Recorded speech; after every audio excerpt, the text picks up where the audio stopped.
E aí pessoal, beleza? Então vamos lá, tier list de todos os personagens de Fear and Hunger.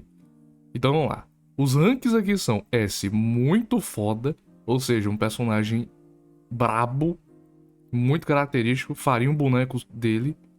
A, um personagem foda, poderia ser mais foda, poderia estar muito foda, mas também é um personagem legal. C, tosco? Um personagem que até tem potencial, mas é meio desperdiçado. B. Personagem botijão de gás. Inclusive, vocês devem saber quem é que vai parar nessa categoria. E D. Banido, um personagem ruim, lixo, horroroso. Não quero ver nos próximos jogos. E é isso. E se você não conhece os personagens, daqui temos todos eles. Primeiro, Pocket Cat. A Garota. Criança Demoníaca. Carraro Mercenário. Carniçais Aleatório. Trorto. Darcy. Moonless. Nachará. Crow Mauler. François. Valteio. O Atormentado. Reginaldo, também conhecido como Hagenwalder, mas ninguém chama ele assim. Casamento. Casamento Abominável. Legard. Buckman. Nosramos. Celeste. Enki. Isaiah. Jean. Por que a Nilvan tá tão longe do resto? Nilvan. O Cavaleiro Magro, ou Sorcério, como quiser chamar, Seymour e esqueletos. Bastante esqueletos. Então vamos começar, né? Pocket Cat. Pocket Cat. Tem como não, é muito foda. Não tem como, é muito foda, cara. O Pocket Cat é um ícone nesse jogo, ele é ícone nessa porra. Ele é um personagem muito bizarro, tá? Você não sabe a história dele, ele foi criado pelo Deus da Lua com a função de seguir as suas ordens. O Pocket Cat ele é inspirado nos bichos papões das antiguidades e tudo mais. E ele é uma mistura tipo do Homem do Saco com o bicho papão, com a Baba Yaga, com, enfim, vários bichos aí que matam crianças. E a função dele é basicamente essa. Como nós vemos no primeiro jogo, as crianças, né, podem se transformar em criaturas divinas. E a função do Pocket Gato é impedir isso.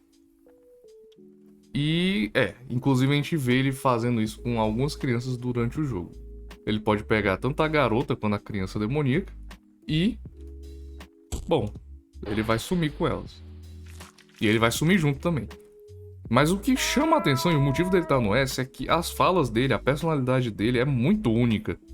Ele é charmoso, bizarro, mas cavalheiro ao mesmo tempo. Ele é curioso. Ele é meio, sei lá. Ele é um malandro cavalheiro e com essa mão no bolso que ele fica coçando. Meu Deus, ele é bizarro. Mas talvez ele seja bizarro de um jeito bom, se você desconsiderar as partes negativas. Tá, próximo. Garota. Garota. Onde é que eu vou te colocar? Tá. Então vamos lá, eu vou justificar porque a garota é foda. Primeiro, ela é uma criança, tá? Ela é uma criança. Ela tá presa nas masmorras. Ela basicamente nasceu e cresceu só pra ser jogada lá, pra que alguém encontrasse ela e transformasse ela numa deusa antiga. Ela foi usada por basicamente todo mundo. Ela não teve amor de pai, não teve amor de mãe. Ela mal sabe falar direito. Ela fala, inclusive, ela tem algumas falas. Mas ela só fala tipo sim, não, coisas muito básicas de uma palavra só. Além de ser extremamente tímida e desconfiada, né? Por que será? E apesar de tudo isso, né? Claro que fisicamente ela é fraca e tudo mais, porque ela é uma criança, né?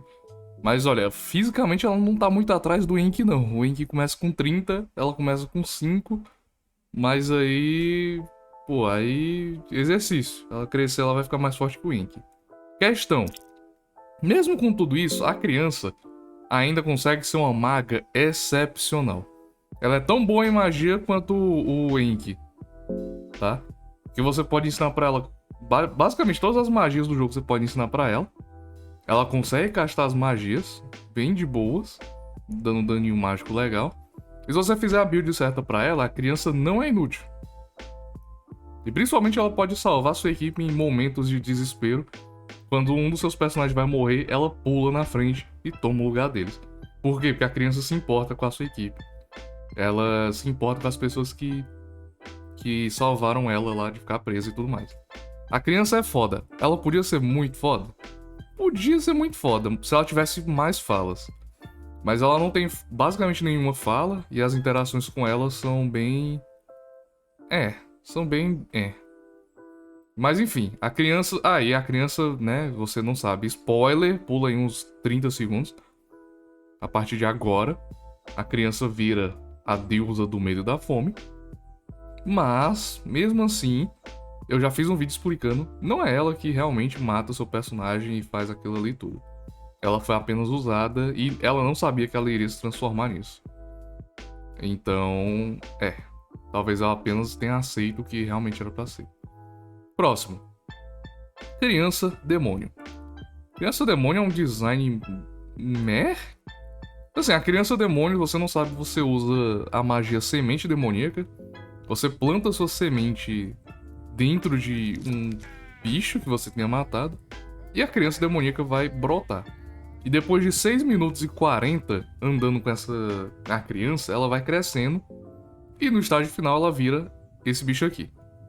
E aí ela pode entrar em combate. Ela é basicamente que nem a garota, tá? Ele só pode usar tipo a adaga e tudo mais. E... eles são basicamente carniçais piorados. Porque o carniçal ainda consegue dar um daninho. Esse bicho aqui, ele é bem tosquinho pra dar dano. Função deles. Eles são bons como tanques, tá bom? Eles são muito bons como tanques. Inclusive, tem um glitchzinho que você pode usar feromônios na versão bebê deles.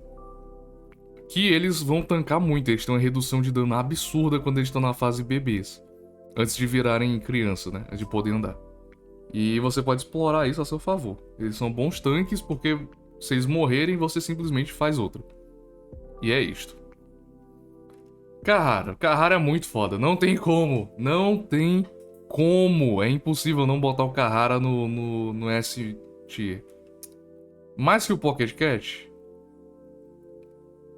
Cara, eu não vou botar ele acima do Pocket Cat só porque ele tá no segundo jogo. Ele não. Infelizmente foi de caixa. Fazer o quê? Não foi eu que fiz. É assim que é. E basicamente o Carrara, se você não sabe, ele é um mercenário. Ele passou a vida inteira sendo levado aí pelo onde o destino guiava ele. Ele participou de um bando de ladrões, bandidos e tudo mais, até que ele virou mercenário. E uma das missões do Carrara foi ir junto com os camaradas dele e derrotar o exército do Legard. Ele conseguiu e ele aprisionou o Legard de fato.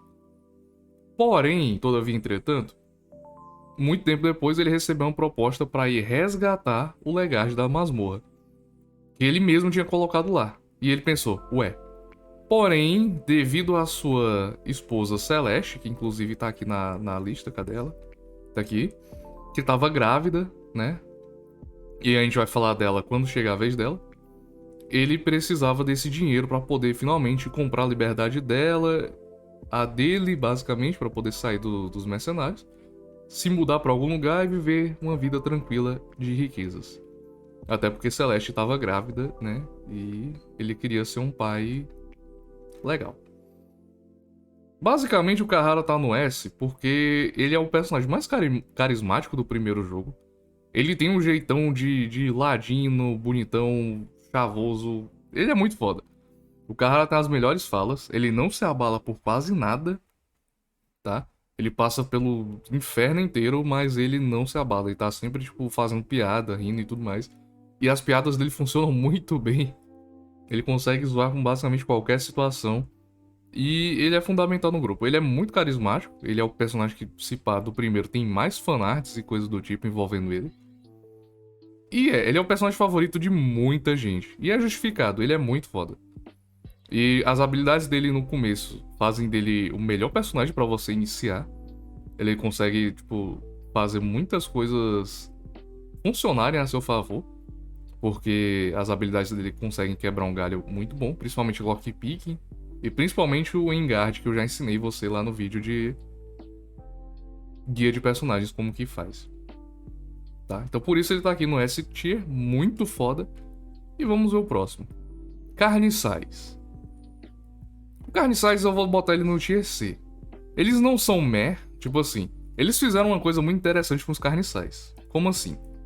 Os Carniçais, normalmente, seriam só uns zumbis aleatórios que você reviveria e colocaria eles aqui.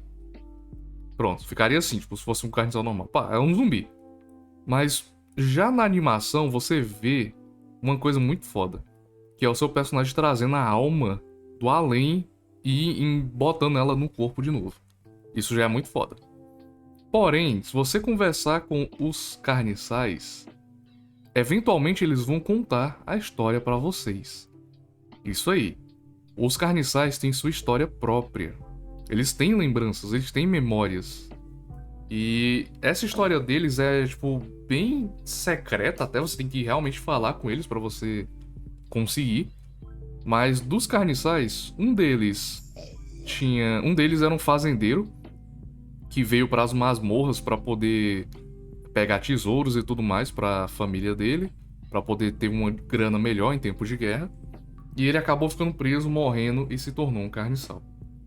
Outro deles era um guarda das prisões que veio para as prisões para proteger o negócio, e ele se escondeu em uma das celas, né? Quando os outros guardas começaram a se matar e se transformar naqueles guardas que a gente conhece hoje em dia. E matar os que não estavam transformados ainda. Então ele se escondeu e foi de caixa. E aí virou um carniçal. E o outro era um ladrão de tumbas que ficou preso e morreu simplesmente dentro da masmorra. Acontece, né? O trabalho é complicado. Eu me lembro, o terceiro é esse. Eu não tô 100% memorizado, mas eu acho que é uma coisa assim. Então, esses backgroundzinhos e coisas do tipo que são meio secretos dão um up na história deles. E por isso eles passam de banido pra tosco. Tosco, eu acho que esse tosco tá meio triste, tá? Vai ser legalzinho. Legalzinho, vai. Ok. Trorto. Trorto é legalzinho. Como assim? Não tô considerando as atrocidades que o bicho faz. O Trorto, ele é o principal torturador das masmorras. Ele é inspirado no torturador do Griffith. Porém, diferente dele, esse personagem, o Trorto, ele tem uma história interessante, inclusive. O que acontece? O Trorto, ele era um cavaleiro, assim como o Seymour, assim como o Rudime, como o Sario, ele era um cavaleiro muito foda. Ele era conhecido como Trorto o Branco, por causa da armadura branca que ele usava. E ele era um cavaleiro lendário. Mas o que acontece? Rondon tinha, né, como se fosse a cruzada para tentar conseguir a cidade sagrada de Getaia. E nessa batalha de Getaia, ele caiu e foi capturado. Ele passou anos sendo torturado de todas as formas possíveis lá nos santuários orientais. E todo mundo já dava ele como morto. Até que muitos anos depois, quando finalmente Rondon conseguiu dominar Getaia, eles resgataram o Trorto. E ele tava desse jeito. Ele tinha ficado doentio, perturbado e completamente deformado devido aos traumas que ele sofreu lá e as torturas que ele passou. Então, eles mandaram o Trorto, percebendo, né, que ele tava estranho, para as masmorras e não contaram para ninguém que ele tava vivo, para não manchar a lenda do grande Trorto que caiu em batalha pelo reino de Rondon. E aí ele tinha virado tipo um mártir, tá? E nas masmorras, e aí ele começou a mudar essa mentalidade dele, ficar mais distorcido de alcançar a dor máxima que um humano pode suportar e tudo mais. E aí ele virou um torturador e começou a usar todos os métodos que ele aprendeu, que usaram nele, nos outros. E a gente pode ver os métodos dele em descrições de cartas e tudo mais, até mesmo quando ele captura o jogador, embora seja mais light. Então assim, para um torturador, ele consegue gerar certo ódio na gente. Não tanto quanto o torturador do Griffith, né? Acho que a falta de um audiovisual aí faz uma diferença. E também, ele é o personagem mais fraco do jogo. Ele morre... Porra, eu nunca vi ninguém... Na real, eu vi o Selvage tomando uma facada dele. Mas basicamente, eu nunca vi ninguém morrendo pra isso aqui em combate. Pelo amor de Deus, nunca vi. Se você morreu pro Trorto em combate, eu sinto lhe dizer, mas... tenso. Tenso. Então, ele é muito fraco, né? Como ele deveria ser. Ele é um homem deformado e já deve ter quase seus 60 anos por aí. E careca, ele é careca. Então é isso. Eu vou deixar ele no legalzinho porque a lore dele é interessante. Embora ela não seja quase nunca explorada. D. Darcy é botijão de gás. Botijão de gás total. Vou deixar ela no banido. Não vou deixar ela no banido, não. Vou deixar ela no meh. Botijãozinho de gás. Meh, menos lore do que esse personagem aqui. O que acontece com a Darcy?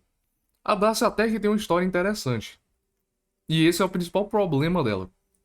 Como assim? A lore dela é interessante, mas ela joga tudo no lixo quando ela se apaixona pelo Legard. Tá aqui ele. Cadê? Tá aqui ele. Como assim? A Darcy era uma cavaleira do reino de Rondon e ela nasceu numa família rica, riquíssima.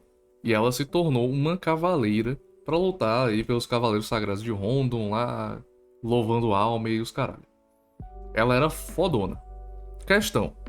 Quando ela começou a ganhar guerras pelo reino de Rondon, ela percebeu que ela estava basicamente sendo manipulada e que as riquezas e tudo mais que ela estava lutando na guerra iam só pros ricos, pra elite. E isso mexeu com ela. Eventualmente ela conheceu o Legard e aí ela meio que abandonou a família dela, abandonou o reino de Rondon e foi lutar com ele porque ele acreditava no mundo justo, que era o que ela queria também. Então ela ficou ao lado do Legard até o fim. E aí é que tá o problema. Quando ela se junta ao lado do Legard, eu vou até ilustrar aqui, ó, calma aí. Vou botar o Legard pra ilustrar. Quando esses dois estão juntos, lascou. Esse personagem aqui, ele era pra estar aqui, ó, ele cai aqui, ó. Pô, era pra estar aqui. Mas não, foi. Porque a única coisa que essa mulher se importa no mundo é com esse maluco. É com esse maluco. E ela não tá nem aí pra nada, ela não tem senso de autopreservação. Ela não tem objetivos, ela não tem nada que era pra ela ter. Ela não critica o Legard em nada que ele faz. Ela segue ele cegamente. E ela continua seguindo ele mesmo depois de perceber que ele só usou ela. Quando ele fala lá que tá sendo mentido. Então tá, volta pra cá? Acho que ele tava aqui. Vou deixar ele aqui. Então basicamente a Darcy era pra ter muito mais objetivos. Mas infelizmente ela só é usada mesmo como uma gada. Gada demais. Essa aqui tá um selo gada demais, aprovadíssimo. E é isso. Isso é um problema porque, pô, ela podia ser muito mais foda, mas, tipo, ela não... Quando o Legard mata a vila do Reginaldo, ela não fala nada. Ela se questiona, ela até fala, tipo, pô, tem certeza que quer fazer isso? Vai ser ruim pra gente. Mas ele faz. Ela não fala nada. Ela, inclusive, luta nessa batalha. Ajuda ele e simplesmente vai embora atrás dele quando ele é capturado. Então, minha filha, acorde pra vida. Acorde pra vida. Vamos fazer outra coisa. Pelo amor de Deus. Moonless. Tá, só pra terminar aqui. Não, foda-se. Tá. Botijãozinho de gás confirmado. Moonless. Preciso explicar. Eu preciso explicar. Eu não preciso explicar. Você não vai pedir que eu explique, né? Pelo amor de Deus. A Moonless é a Moonless, né? A Moonless tem esse lugar aqui confirmado pra ela 100%. Doguinha. Mija nos cantos. Ataca 2 vezes por turno. E ela ainda tem lore. Ela tem lore, se vocês não estão ligados. A lore da Moonless é que basicamente os lobos da caverna são tipo lobos que moravam lá e foram mutados, né? Eles viraram mutações devido à influência do deus das profundezas. E Moonless porque ela vive... É um lobo que não uiva pra lua, porque não tem lua na escuridão. Ela está permanentemente nas profundezas. E os lobos da caverna são basicamente lobos sem lua. Mas enfim, a lore da Moonless é que ela era parte de uma matilha, só que ela era muito forte, mas muito mais forte que eles. E ela inclusive foi banida, ela foi exilada dessa matilha de lobos, porque eles foram... Basicamente eles sentiam muita ameaça vinda dela. E aí eles expulsaram ela e ela foi vagar pela masmorra todinha, sozinha, em busca de uma nova matilha. E aí quando você recruta ela, ela faz parte da sua matilha nova. Olha que coisa bonita.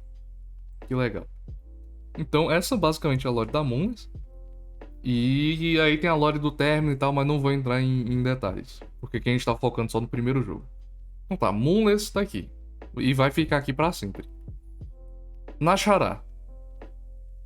Atrás do... Atrás do Kahara, vai.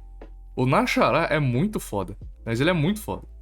Ele mal é... Tipo assim, você tem que ter um conhecimento do jogo já alto pra você poder saber como andar com ele, como recrutar ele e tudo mais.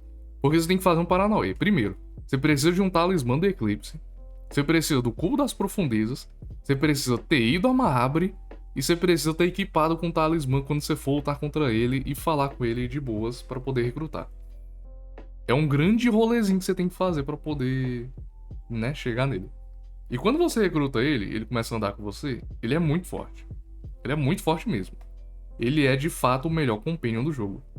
Mas mais do que isso, a lore dele também é muito interessante. Você não sabe, o Nashara, ele era um novo deus, tá? Mas antes disso, ele já era um mago muito foda. E ele era como se fosse o rei, o sultão, lá dos santuários orientais. É isso aí. E lá ele já era muito famoso e ele acabou criando a Ordem dos Magos Amarelos e lutando contra o reino de Edo e tudo mais. Mas basicamente, quando ele se tornou um novo deus, ele lutou contra Bethel, ele enganou Bethel, que foi o novo deus da iluminação, que cuidava daquela biblioteca lá que a gente visita, que é a biblioteca que guarda todo o conhecimento da humanidade. E o Bethel tinha criado essa biblioteca para poder armazenar tudo que a humanidade sabe e compartilhar esse conhecimento com todos que chegaram lá. E basicamente o Nashara tomou o lugar dele e ficou desde o ano 410 por aí, dominando esse lugar. Até que lá pelo ano 809, os novos deuses... E cara, Nilvan tá tão longe, meu Deus do céu. Tá, vou botar Nilvan aqui. Tá, pronto, aqui os quatro estão juntinhos agora. Esses quatro tomaram o lugar dos novos deuses e eles juntos conseguiram derrotar o Nashara, arrancando a cabeça dele e tentando expulsar ele de lá. Eles tentaram matar o Nashara e só sobrou a cabeça dele. Só que o Nashara é um mago muito fodido de poderoso. Ele é muito forte. E tão forte ele é que ele conseguiu sobreviver só com a cabeça e tá assim desde então. E ele tá tentando reconseguir o corpo dele, mas ele não consegue no primeiro jogo, porque os novos corpos que ele cria não são fortes o suficiente para guardar o poder dele. Então, Então, bom, o Nashara é muito foda e ele vai ficar aí no Tier S. Ele tem muitas magias muito poderosas e ele é imortal. Sim, ele é imortal. Então, se você tiver ele na sua party, você tem um membro que não morre nunca e pode tancar qualquer hit. Preciso falar mais coisa? Não, né? Foda. Foda. Menos que a garota. Como assim? O que acontece? Eu tenho meus problemas com o Crowmauler, mas eu tenho que reconhecer que ele é um personagem muito da hora. O design dele é foda, tá? O design dele é muito foda. É inspirado no Pyramid Head do Silent Hill. E a lore dele também é muito foda. Mas, tipo, muito foda mesmo. Ele era o capitão das masmorras e foi lentamente sendo corrompido. E no porão, onde tem aquele círculo ritualístico lá, ele foi transformado no Crowmauler, servindo agora ao Deus das Profundezas. Pô, interessante. Pô, bacaralho. Porém, o Crowmauler é um ser que poderia ser mais foda, mas não é simplesmente pelo fato de que você só luta com ele se você quiser, basicamente. Como assim? Se você dormir na cama do corvo, você recebe vários avisos para não dormir de novo. A primeira vez é grátis, na segunda você joga moeda. Caso você falhe, aí sim você vai entrar com ele. E é aqui onde 99,9% das vezes que você luta com ele acontecem. Porque fora daqui, ele é muito lerdo. Ele é mais lerdo que o personagem sem dash. Ele anda na velocidade de lesma, te perseguindo pelas masmorras. Você consegue dibrar ele até numa linha reta num corredor, de tão lerdo que ele é. Então é muito difícil você acabar lutando contra o Crowmauler em outros cantos. E isso é um problema quando você faz o seu personagem perseguidor ser mais lerdo do que o que ele tá perseguindo, muito mais lerdo. Tipo assim, Ele não tem nenhum ataque à distância, ele não tem como chegar em você. E se você botar uma armadilha de urso, ele fica preso lá pra sempre, que nem o Deathmask do segundo jogo. Então, tipo assim, você só luta com o Cromal se você quiser. Mas eu... Em memória às pessoas que morreram pra ele e perderam sua equipe inteira pela primeira vez porque não seguiram os avisos lá da cama, eu vou deixar ele como foda. Mas, pelo potencial perdido que ele poderia ter de realmente causar medo no jogador perseguindo ele pelo mapa, eu vou deixar ele só no foda atrás da garota. E é isso. François.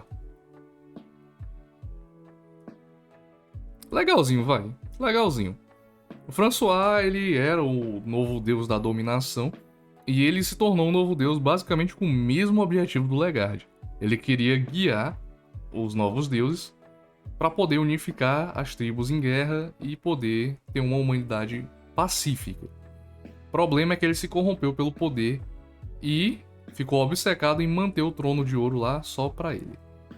Então, basicamente, egoísta babaca. Podia até cair um pouquinho, mas ele tem personalidade, velho. E o plot dele é bem parecido com o que o Legard queria fazer, que era unir os povos e tudo mais.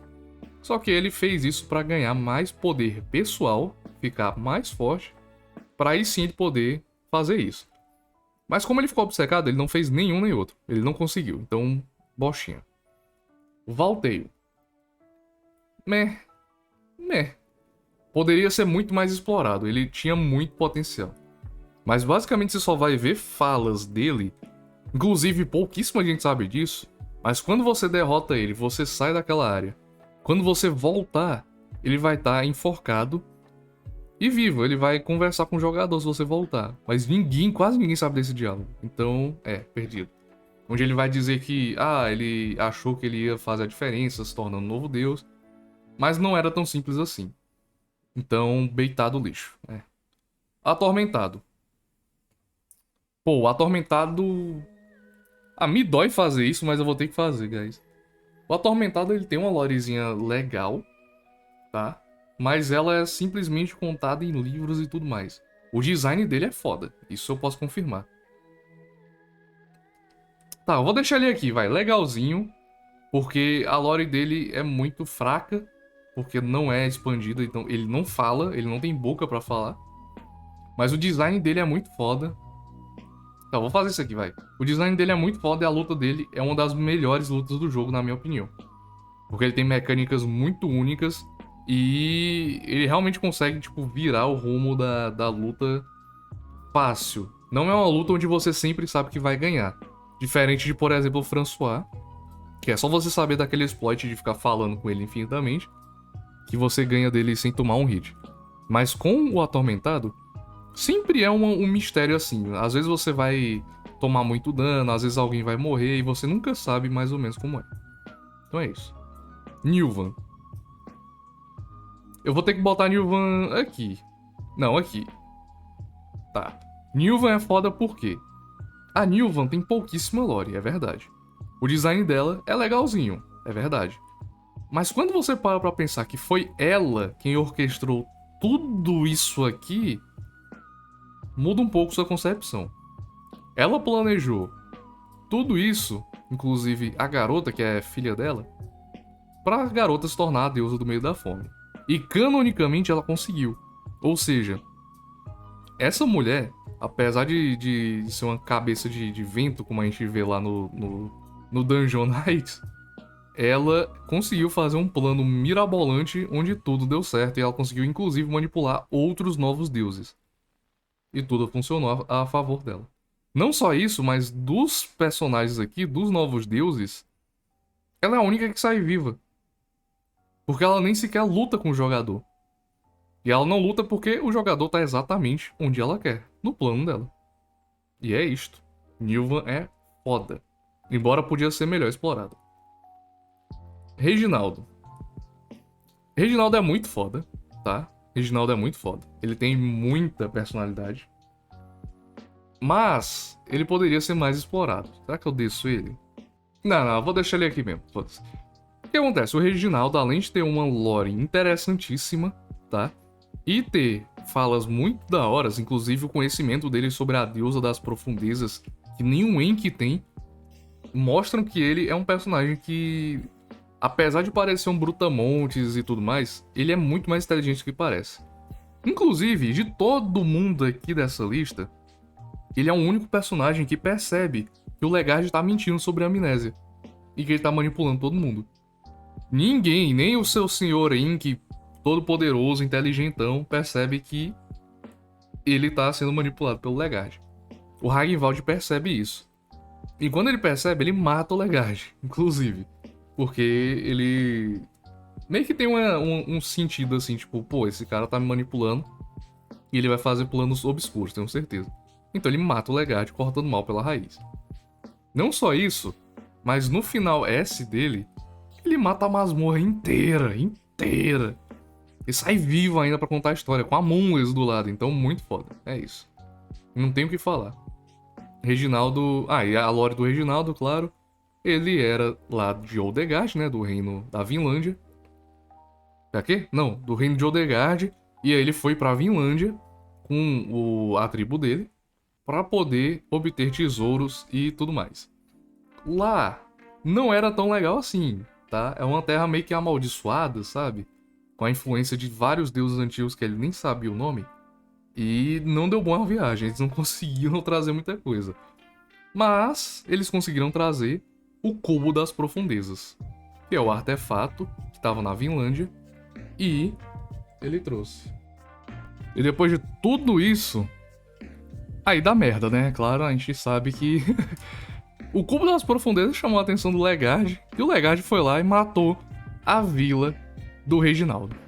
Triste. Triste. E aí depois o Legard foi preso e o Ragnvald foi atrás dele. Basicamente isso. Mas não muda o fato que ele é muito foda.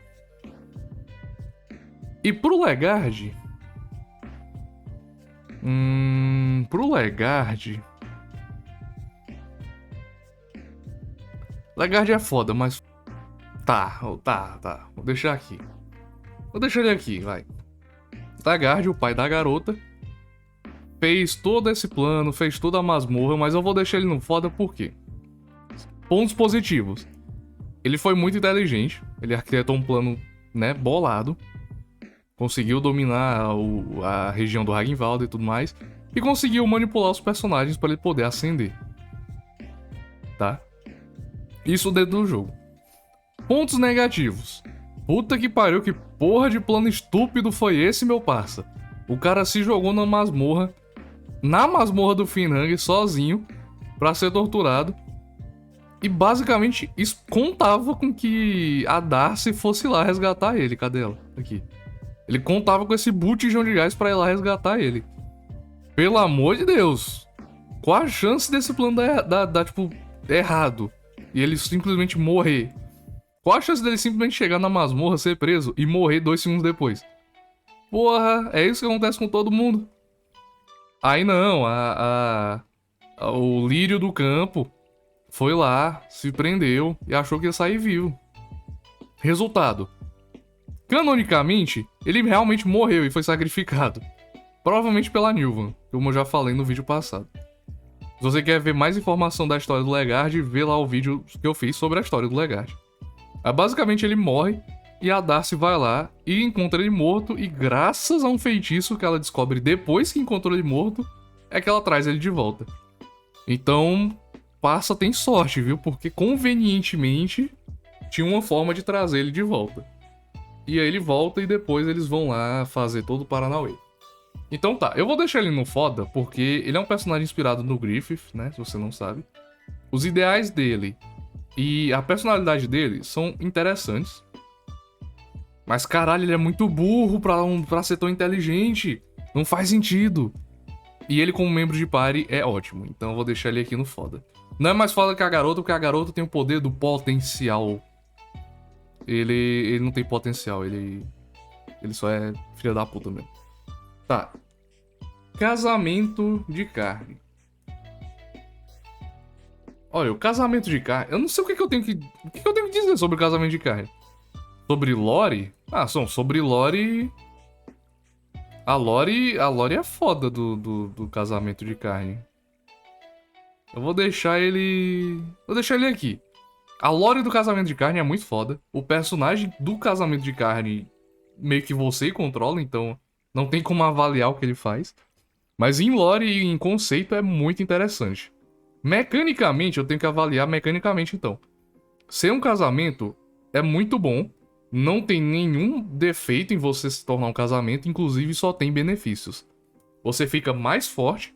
Inclusive, se você tiver com um personagem tipo Enki, é muito proveitoso fazer um casamento de carne, porque você perde toda aquela limitação física que o personagem tinha. E aí você consegue usar todas as armas, todas as armaduras sem nenhuma penalidade. E é isso. Além disso, você recupera todos os seus membros perdidos, então é relativamente bom você fazer o casamento de carne quando você se lascou em alguma luta. E você volta 100%. A única coisa que eu tenho que dizer é pra você não esquecer de tirar os itens antes de fazer o casamento de carne. Desequipa tudo de quem for fazer, porque senão você vai perder e é isso, vai de caixa. Vou tampar aqui o pinto. Tá, próximo. O casamento abominável banido, pelo amor de Deus. Horrível. Tipo assim, em lore e em conceito é irado. Porra, é muito foda você ser tipo um monstrão e tudo mais. Eu geralmente gosto de jogos que te dão a opção de se tornar um monstro. E olhando pra esse bagulho aqui, eu fico, caralho, ia ser muito da hora jogar com isso e, tipo, tacar terror nas masmorras. Porém, o jogo não te ajuda. Como assim? O casamento abominável realmente é muito mais forte fisicamente do que os outros personagens. O problema é, ele não pode usar nada, nenhum acessório, nenhuma armadura, nem nada. Não pode usar nada. A única coisa que ele pode usar são armas gigantes, que são tipo a tesoura de osso, a Claymore, a espada rústica e não sei se a lança de Sergal também, mas acho que não. Então ele só pode usar tipo 3 armas, que são fortes, obviamente, mas ele não poder usar nada além disso é muito complicado. Por quê? Sem defesa nenhuma, ele toma dano basicamente total, embora ele dá muito dano. Só que esse dano a mais que ele dá, você não pode aumentar com nenhum acessório, porque ele não deixa nenhum acessório. Então, porra, triste, né? Porque ele poderia usar tipo um colar. Porra, tem uma cabeça aqui, ó, só botar um colarzinho aqui, ó, perfeito. Ele poderia usar anel, usa nessa mão aqui, a mão aqui tá funcionando, ele poderia. Eu acho que o casamento abominável, se pudesse usar acessórios com a alma do anjo branco, ele poderia ficar bem aqui, ó. Em termos de jogabilidade, ele ficaria, tipo, mid-tier. Mas como ele não pode usar nada e só algumas armas que são bem específicas e talvez você nem consiga encontrar, ele não pode usar a pecada azul, ele não pode usar a espada oriental, ele não pode usar as melhores armas do jogo, então... Por isso ele vai ficar no banido. Buckman. Não, o Buckman eu vou ter que fazer isso aqui, guys. Não, pelo amor de Deus. O Buckman é legal como personagem. Porém, ele é tipo um príncipe, um lord, príncipe, que não tem basicamente nenhuma experiência em combate. Ele é gordo, então ele é sedentário, ele não tá preparado para as masmorras e ele veio mesmo assim. E tipo assim, na lore diz que ele foi mandado, tá? Como ele é um príncipe na linha de sucessão, então, e ele foi mandado para as masmorras junto com a Jean, que tá aqui, e esses 3 caras aqui. Tá aqui, são esses 4 caras aqui que foram pra lá. Eu vou passar eles na frente, porque já que eu mexi no Buckman, eu vou ter que mexer neles aqui. Vou passar eles pra frente, então. Tá. Com esses 3 aqui, que são guerreiros capazes, ele veio. Só que ele conseguiu se separar dos caras que... A única pessoa que ia manter ele vivo na masmorra, ele se separou. Foi caçado pelo Trorto. Conseguiu perder pro Trorto...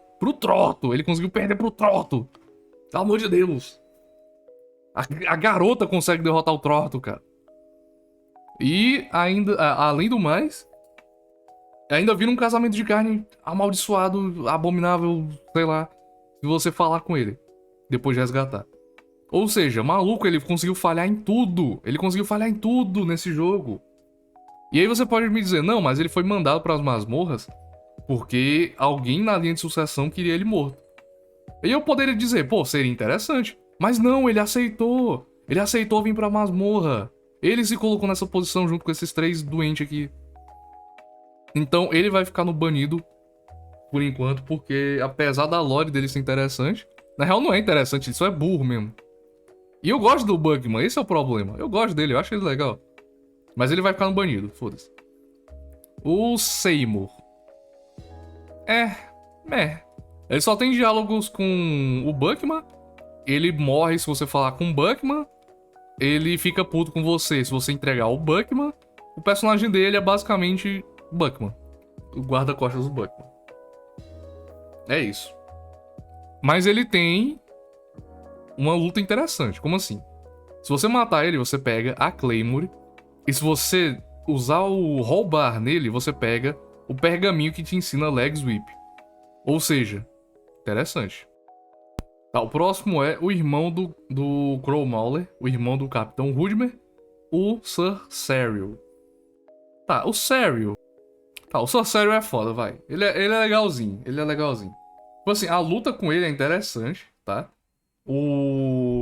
Os acontecimentos envolvendo ele são interessantes. Tipo assim, ele se perdeu junto com a Jeanne, tá aqui ela. E eles dois foram mais fundo pra cidade de Maabre. Eles foram separados, se você não sabe, pelo Crow Mauler, que chegou lá, botou ordem na casa, eles não conseguiram derrotar ele e todo mundo fugiu pra um canto. Ele fugiu junto com a Jeanne e foi parar em Maabre. Lá eles lutaram e lutaram e lutaram, até que depois de muito tempo ele foi começando a ficar doido. Ele não trouxe cerveja com ele e o RNG não tava a favor dele, ele não conseguiu lutear no baú. Então triste. Aí ele acabou ficando doido e ele basicamente virou uma estátua que matava quem chegasse perto. E é basicamente isso que ele faz com você. Se você chegar muito perto dele e ficar ali um tempinho, ele vai ficar putinho com você e vai entrar em combate. Você pode resgatar ele se você usar um elixir de mente ou alguma coisa assim parecida pra jogar nele e a sanidade dele volta e ele lembra quem ele é. E aí você pode reunir todos os cavaleiros, né, de Rondon, e eles vão embora e deixam uma carta pra você. Eles nem se despedem de você, eles só deixam uma carta mesmo. Tudo bem. Ele é interessante, a luta contra ele é legal, a armadura dele é fodona, é muito da hora. E, pois é, me lembra até um pouco aqui a do François, mas a dele é muito irada. São placas magras, né, o nome. Então, tipo, elas são meio que uma armadura de placas colada no cara que é pra ser mais leve, porque ele é mais ágil, tipo assim, ele é magro. E... é isso. Então, muito foda o estilo de combate dele também. Jean. Os dois estão até na mesma posição, ó. Estão até na mesma posição, calma, deixa aqui. Tá, Jean e o Sir Seymour, eles são colegas conhecidos. E eles, junto com o Buckman e o Serial, vieram para as masmorras resgatar o Capitão Rudmer, que é o Crow Mauler. Eles chegaram tarde demais. A Jeanne... há uma coisa interessante. Os personagens aqui, os Cavaleiros de Rondon, eles são personagens de um RPG que rolou no servidor do Discord do Fienhanger lá muitos anos atrás. Tinha um RPG, né, um roleplay, nas masmorras de Fienhanger, e os personagens de lá acabaram recebendo homenagens. Então, tipo, o Seymour, a Jeanne e tudo mais, eles são personagens de membros da comunidade que ajudaram ele, o Miro, a criar esse roleplay interessante. E eles foram colocados lá pra lore e tudo mais. E a Jeanne é a principal deles, que foi criada porque ela era uma usuária muito presente lá no Discord e conversava muito com o pessoal. Então ela recebeu uma homenagem muito grande. Quanto a Jeanne em si, ela pode ser vista apanhando de todo mundo. Basicamente, ela tá apanhando de um Lorde das Moscas. E você meio que tem que resgatar ela. Se você não resgatar ela, ela vai de caixa. Mas se você resgatar ela, você pode reunir ela com os cavaleiros. E com todos eles juntos, ou com quem você conseguiu salvar, eles vão embora da masmorra. E basicamente é isso, não tem muito mais fala pra ela. Só que você também pode levar ela pro Trorto, caso você tenha feito amizade com ele depois do Buckman ser entregue pra ele também. E caso você faça isso, você ganha acesso à armadura da penitência, que é uma armadura fodona que eu tenho que fazer um vídeo a respeito, inclusive depois.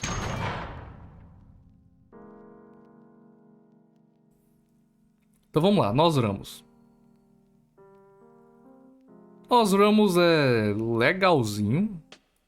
Tá, Nosramos é legalzinho.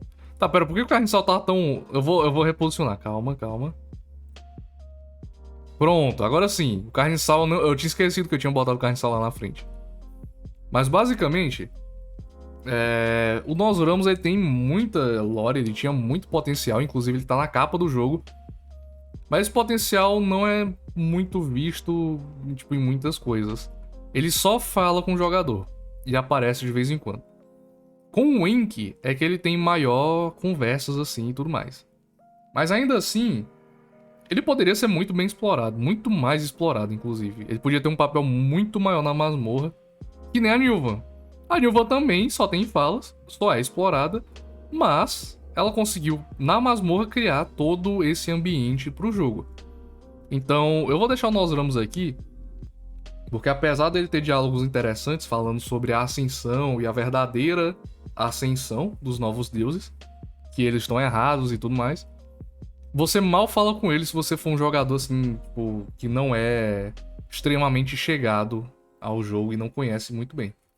Até porque você precisa de uma habilidade que é quase secreta, né, que é andar sobre a água, pra chegar no laboratório secreto dele e continuar conversando.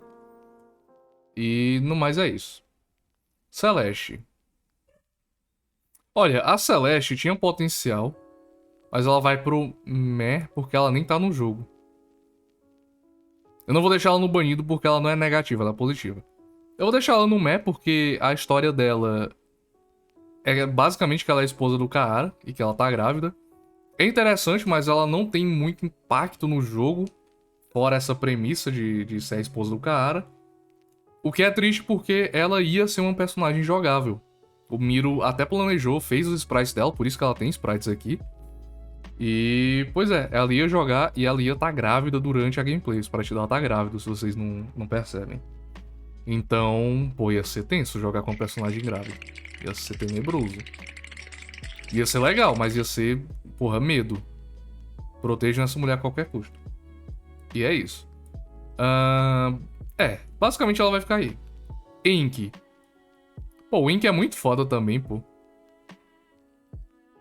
Eu vou deixar ele aí, foda-se. O Ink é muito foda.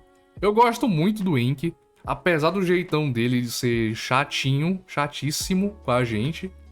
Ele... Pô... Ele é foda, guys. Qual é? Ele se torna um novo deus... Um novo deus, não. Ele se torna um iluminado no final S dele. Ele vem pra masmorra porque ele quis, só porque ele queria explorar o Legard e conseguir mais conhecimento. E ele consegue, e basicamente ele é muito independente. Ele é um personagem muito independente, inclusive, e eu acho isso muito legal. Porque ele faz sentido na temática dele que ele não precise dos outros, ele só precisa dos seus esqueletos e carniçais, e coisas do tipo. O que é muito bom. A questão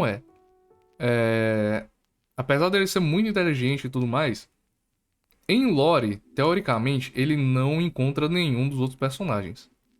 Ele basicamente faz tudo enquanto nós ramos só e eles dois vão se resolvendo depois que o Legard morre. Isso é interessante. As skills dele são muito boas mesmo.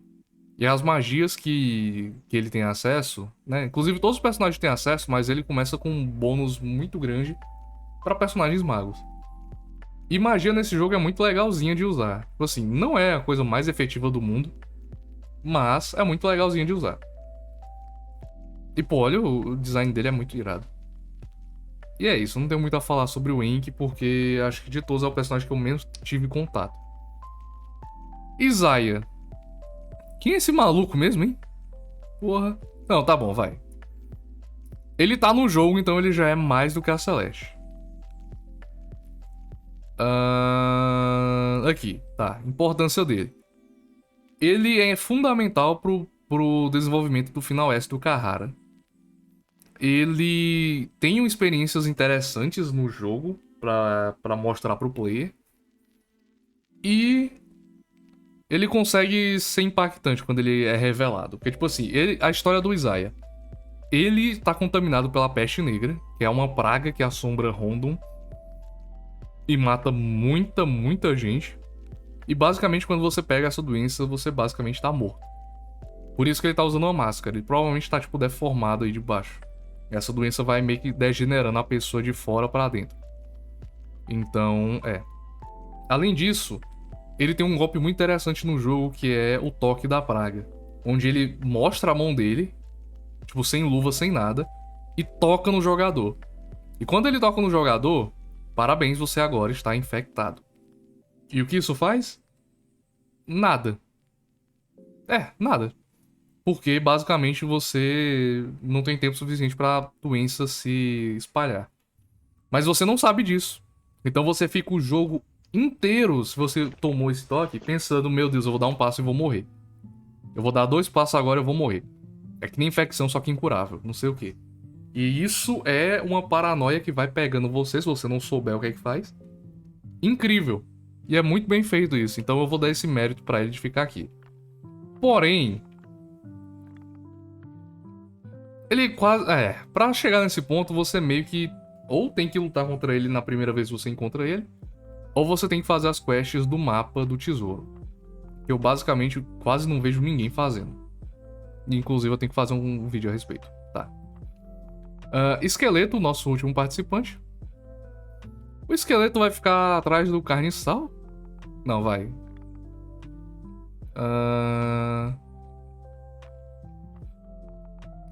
Tá, vai ficar aqui. Por quê? O esqueleto ele tem menos lore do que o carniçal. Não, mas espera, eu tenho que julgar pela gameplay, né, também. Tá, julgando pela gameplay, ele fica aqui. Lore-wise, né, por causa da lore, ele é bem abaixo do carniçal. Ele ficaria tipo ali. Mas julgando pela gameplay, o esqueleto é muito bom. O esqueleto é um membro de party que você não controla o turno, mas ele pode usar basicamente todas as armas, todas as armaduras e itens que você encontrar e der pra ele. Então você pode ter, tipo, vários esqueletos e você pode simplesmente jogar o jogo só com eles. E eles são fundamentais se você for jogar o Hard Mode, pra fazer os sinais S. Inclusive, uma estratégia muito comum é você ficar resetando o mapa até você conseguir encontrar um Empty Scroll para pedir necromancia, para poder ter esqueletos. Então, pra vocês verem a importância deles. Carniçal também, mas o carniçal é bem mais fraco que o esqueleto, então... Bom, e com todo mundo resolvido, foi assim que ficou a minha tier list, tá? Foi assim que ficou os meus picks. Isso aqui é apenas a minha opinião. Deixa eu até ver se eu não vou trocar ninguém.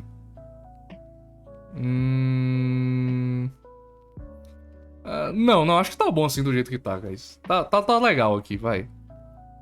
E foi assim que ficou, na minha opinião, os personagens. Lembrando que eu levei em consideração gameplay, lore, design de personagem, importância pra trama. Enfim, eu levei muita coisa em consideração.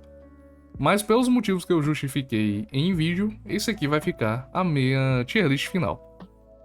Então, você não precisa concordar comigo, inclusive acho que algumas coisas poderiam ser trocadas, mas eu vou deixar do jeito que tá, porque gera debate no comentário. Então, se você gostou desse vídeo, muito obrigado se você acompanhou até aqui. Se você quer ver mais conteúdos de tier list, comenta. Eu geralmente não faço, é a primeira vez que eu tô fazendo a tier list, mas tem muitas outras pra fazer.